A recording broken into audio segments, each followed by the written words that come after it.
Hello friends, स्वागत है आप सभी का आपके अपने YouTube channel book hive educator पर। तो आज हम लोग इस वीडियो में 28 जुलाई के करंट अफेयर्स के बारे में डिस्कशन करने वाले हैं। तो चलिए तो शुरू करते हैं इसे। तो जो पहला प्रश्न है वो है कि भारत ने संप्रभुत्वता और अखंडता विरोधी गतिविधियों के आरोप में चीन के कितने और ऐप्स पर बैन लगा दिया है। तो इसका सही उत्तर है 47 ऐप्स। तो भारत ने इससे पहले भी चीन के कुछ ऐप्स पे बैन लगाए थे, जिसमें टिकटॉक काफ़ी चर्चे में रहा था। तो भारत ने संप्रभुता और अखंडता विरोधी गतिविधियों के आरोप में चीन के 47 और ऐप्स पर बैन लगा दिया है। ये सभी ऐप्स पहले बैन किए गए ऐप के क्लोन के तौर पर कार्य कर रहे थे। तो चलते हैं अगले प्रश्न पर। जो दूसरा प्रश्न है वो है कि आईसीसी ने कौन सी लीग की शुरुआत की है जो कि भारत में 2023 में होने वाला विश्व कप का क्वालिफायर है। तो जो इसका सही उत्तर है वो है एक दिवसीय सुपर लीग।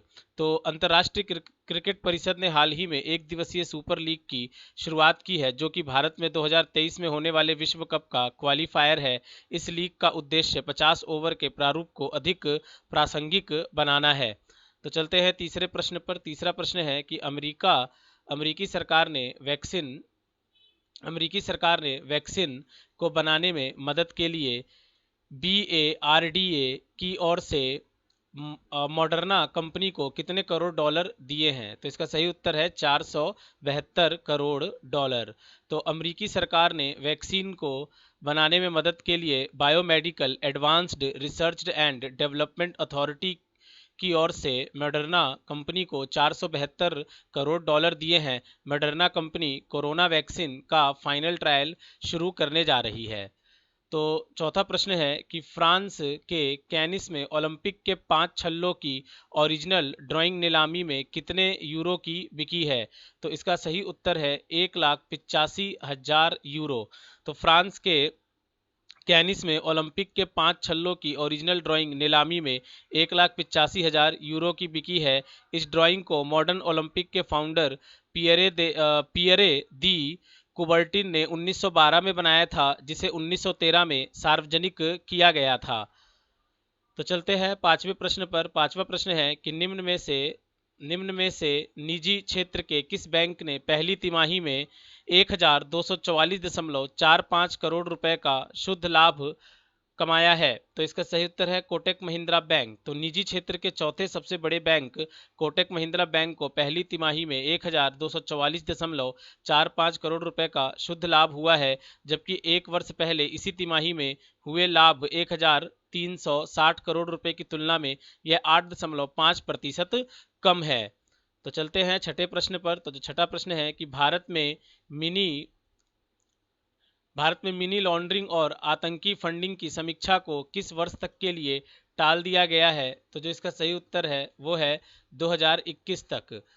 तो भारत में आर्थिक अपराध पर रोक लगाने के लिए मनी लॉन्ड्रिंग और आतंकी फंडिंग की समीक्षा को कोरोना महामारी की वजह से 2021 तक के लिए टाल दिया गया है। FATF के विशेषज्ञ सितंबर अक्टूबर में भारत आकर इन कदमों की समीक्षा करने वाले थे।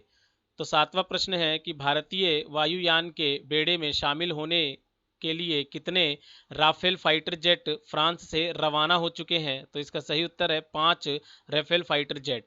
तो भारतीय वायुयान के बेड़े में शामिल होने के लिए 5 राफेल फाइटर जेट फ्रांस से रवाना हो चुके हैं, जो कि 29 जुलाई 2020 को भारत आ जाएंगे। इन 5 फाइटर प्लेन को 7 भारतीय पायलट उड़ाकर हरियाणा के अंबाला एयरबेस पर ला रहे हैं। तो जो आठवां प्रश्न है वो है कि 28 जुलाई को पूरे विश्व भर में कौन सा दिवस मनाया जाता है। तो इसका सही उत्तर है विश्व हेपेटाइटिस दिवस। तो 28 जुलाई को पूरे विश्व में प्रकृति संरक्षण दिवस के साथ साथ विश्व हेपेटाइटिस दिवस भी मनाया जाता है। तो चलते हैं अगले प्रश्न पर। जो नौवां प्रश्न है कि BCB ने तेज गेंदबाज काजी अनिक इस्लाम पर कितने साल के लिए बैन लगाया है। तो इसका सही उत्तर है 2 साल। तो बांग्लादेश क्रिकेट बोर्ड ने 2018 अंडर 19 वर्ल्ड कप में टीम के लिए सबसे ज़्यादा विकेट लेने वाले तेज गेंदबाज काजी अनिक इस्लाम पर डोप टेस्ट में फेल होने पर 2 साल का बैन लगा दिया है। उन्हें 2018 में नेशनल क्रिकेट लीग के मैच में प्रतिबंधित पदार्थ मेथाम फेटामाइन के लिए पॉजिटिव पाया गया था। तो 10वां प्रश्न है कि लिसेस्टर सिटी के जेमी वार्डी कितने वर्ष की उम्र में पहली बार गोल्डन बूट अवार्ड जीतने वाले सबसे उम्रदराज खिलाड़ी बन गए हैं? तो इसका सही उत्तर है 33 वर्ष।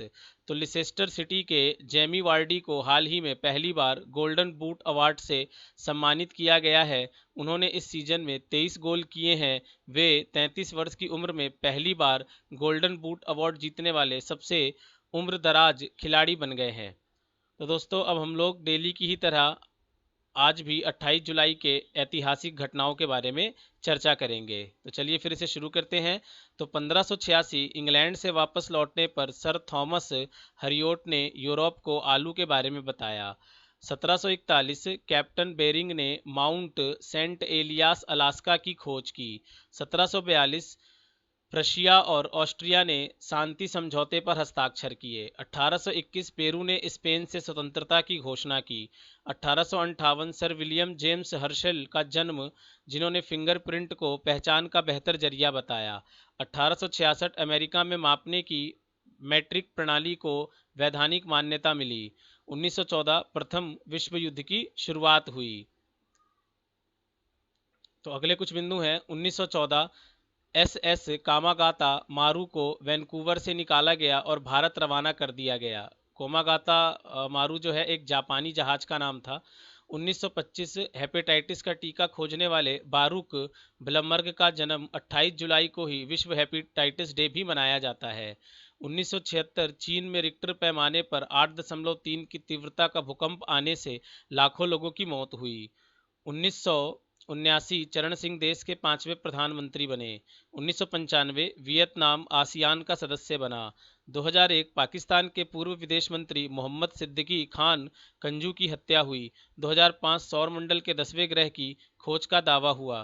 तो दोस्तों ये हमारे 28 जुलाई के करंट अफेयर और ऐतिहासिक बिंदु थे। तो आप लोग हमारे वीडियो को शेयर करें, लाइक करें और हमारे चैनल को सब्सक्राइब जरूर कर दें। तो मिलते हैं अगले करंट अफेयर के साथ। तब तक आप लोग अपना ख्याल रखें। धन्यवाद।